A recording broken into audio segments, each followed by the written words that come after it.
हे तुम्हीच म्हणताय, बरं झालं. 5 लाख, 10 लाख, 15 लाख, बरं का. हा मुलुंडचा नागडा पोपटलाल हा आरोप करतो, काही कागद दाखवतो आणि ईडी त्यांना बोलवतो. म्हणजे ईडी हे भारतीय जनता पक्षाची एक शाखा आहे.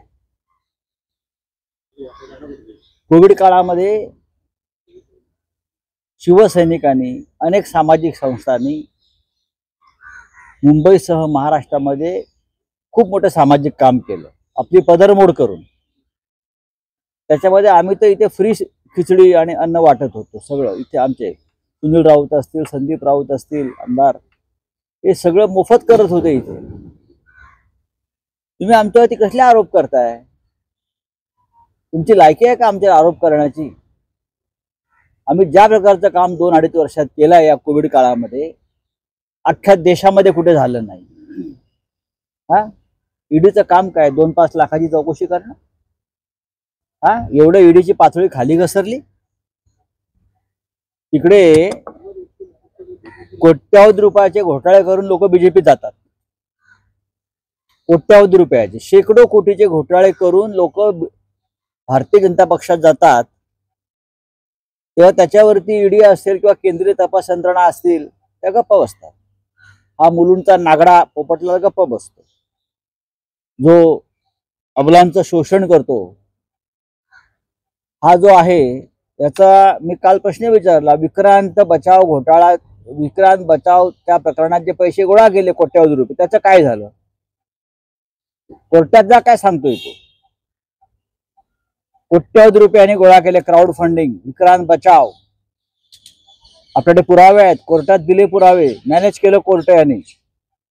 खालच्या कोर्टाने जामीन नाकारला. हा आणि बाप आणि पोरगा परागंदा झाले, भूमिगत झाले, फरारी झाले. ईडीला काय दिसत नाही? मग फडणवीस सरकार आलं आणि त्यांनी तो गुन्हा रद्द केला. हिंमत होती तर चौकशीला सामोरं जायचं. त्याचं युवा प्रतिष्ठान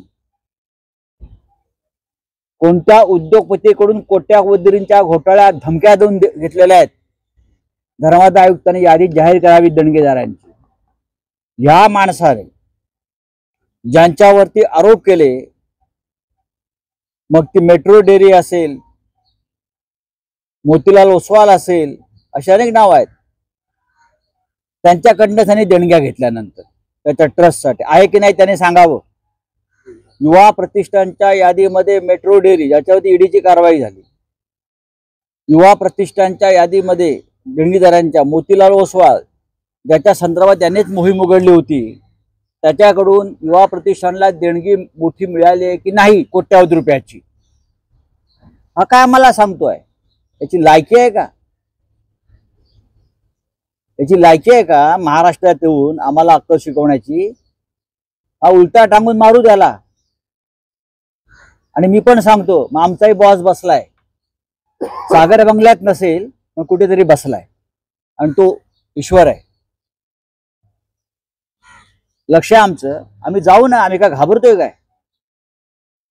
आम्ही काय तुमच्या काही डरपोक नाही. डरपोकांना घेतलंय पक्षामध्ये आणि राज्य चालवतोय, असे डरपोक आम्ही नाही जाऊ. नंबर 1.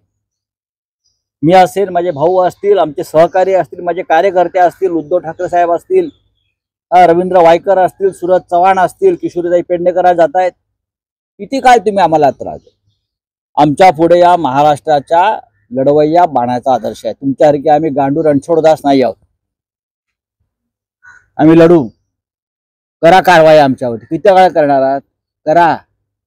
आमचा पक्ष फोडून झाला, आता कारवाई करताय. आम्ही घाबरत नाही. येऊ ना. हिंमत असेल तर समोर ये, समोर ये. आत्ता आमच्याकडे 5 महिला आलेल्या आहेत. या मुलुंडच्या नागड्या पोपटलालने कसं शोषण केलंय त्याचं जनता न्यायालयात त्यांना आम्ही हजर करू. 5 महिला. एक मध्यंतरी प्रकरण आलं होतं नागड्याचं. आता 5 महिला आलेल्या आहेत. पण आम्हाला असं वाटतं की या अशा प्रकारचं राजकारण आम्ही करू नये. त्यालाही बायको आहे, त्यालाही सून आहे, हा कुटुंब आहे. 5 महिला तक्रार द्यायला तयार आहेत या, आणि हा आमच्यावरती आरोप करतोय साला शिवसेनेवर. आम्हाला चॅलेंज करतोय, याची लायकी काय? कोण आहे हा? महाराष्ट्रातून उद्योग पळून चाललेले आहेत, पळवून नेतात, खेचून नेतात, त्याच्यावर बोल. 8,000 कोटीचा अँब्युलन्स घोटाळा आहे, त्याच्यावर बोल. 500 कोटीचा राहुल कुलचा मनी लॉन्ड्रिंग घोटाळा, त्याच्यावर बोल. अजित पवारच्या सिंचन घोटाळ्यावर बोल, 70,000 कोटीचा. प्रधानमंत्री बोलले आहेत ना. हसन मुश्रीफवर बोल. बोलतोयस का? या खिचडी घोटाळ्यातला जर झाला असेल, त्यातले सगळे लाभार्थी जे आहेत, ज्याने बीएमसी कडून पैसे घेऊन खिचडीचं वाटप केलं नाही, हे सगळे लाभार्थी आज भारतीय जनता पक्षामध्ये आणि मिंदे गटामध्ये आहेत. हे सगळे लाभार्थी, मी नावं सांगतो तुम्हाला. त्यातल्या काही लोकांचा वर्षा बंगल्यावर आणि देवगिरी बंगल्यावरती केटरिंग चालू आहे. त्यांचं केटरिंग आज 20-20, 25-25 कोटीची खोटी बिलं या लोकांनी काढून बीएमसी कडून, आणि या सगळ्यांचं आज वर्षा बंगल्यावर आणि देवगिरी बंगल्यावरती आज एक केटरिंग सुरू आहे. मिंदे गटातल्या एका खासदाराची त्याच्याशी पार्टनरशिप आहे. त्याने बिलं काढली, मग खिचडी वाटली नाही. हा मुलुंडचा एक मिंदे गटाचा कार्यकर्ता आहे, सूरज चव्हाणचा पार्टनर, हा त्या व्यवसायातला आहे ना, त्याला हात लावत नाही. सूरज चव्हाणना अटक केली तुम्ही. अमेय घोले, वैभव थोरात, ती नावं जरा समजून घ्या. मी काय सांगतोय ती या घोटाळ्यातली सगळ्या ती नावं समजून घ्या. कोट्यावधी रुपयाचा गैरव्यवहार या लोकांनी महापालिकेत केलाय. राहुल कनाल, अजून नाव पाहिजे तर सांगतो, ज्या शिंदे गटामध्ये आहेत. हिम्मत आहे या मुलुंडच्या नागड्या पोपटलाची? हिम्मत आहे का ती नावं घेण्याची किंवा ईडीची? तुम्ही आमच्यावरती वार करा, आम्ही वार झेलायला तयार आहोत. पण लक्षात घ्या, पलटवार करण्याची वेळ संधी आम्हाला मिळणार आहे. आणि तो आमचा वार आहे ना, एकदा मारला ना की परत तुम्ही उठणार नाही. का आम्ही तक्रार करून ईडी आणि पोलीस त्यांच्यावरती ऍक्शन घेणार आहेत? सूरज चव्हाण प्रकरणात आरोपींची नावं आहेत ना. सूरज चव्हाणच्या प्रकरणात खिचडीचा तुम्ही तपास करताय ना, मग 120 लोकांनी खिचडी वाटप केलं. किती लोकांना बोलवलं तुम्ही? ज्यांची नावं सांगतोय, जे आज वर्षा बंगल्यावरती आणि देवगिरीवरती केटरिंग करतायत, 16 ते 20 कोटी रुपयाचं बिल पैसे घेऊन त्याने खिचडी वाटप केलं नाहीये. योग्य वेळी नाव सांगेल. कोणाला गेले पैसे? त्याचा पार्टनर या मिंदे गटाचा एक खासदार आहे. शिवसेनेवरती तुम्ही असे खोटे हल्ले कराल, लक्षात घ्या.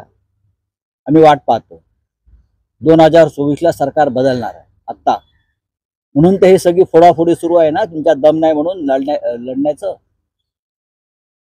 आम्ही लढू ना. आम्ही काय घाबरतो काय तुमच्या समोर? तुम्ही कोण आहात? तुम्ही गांडू लोक आहात सगळे. आम्ही मर्द आहोत. आम्ही छाती पुढे काढून चाललेलो आहोत. या आमच्या छातीवर वार करा. तुम्ही पाहत आहात विस्टा न्यूज मराठी.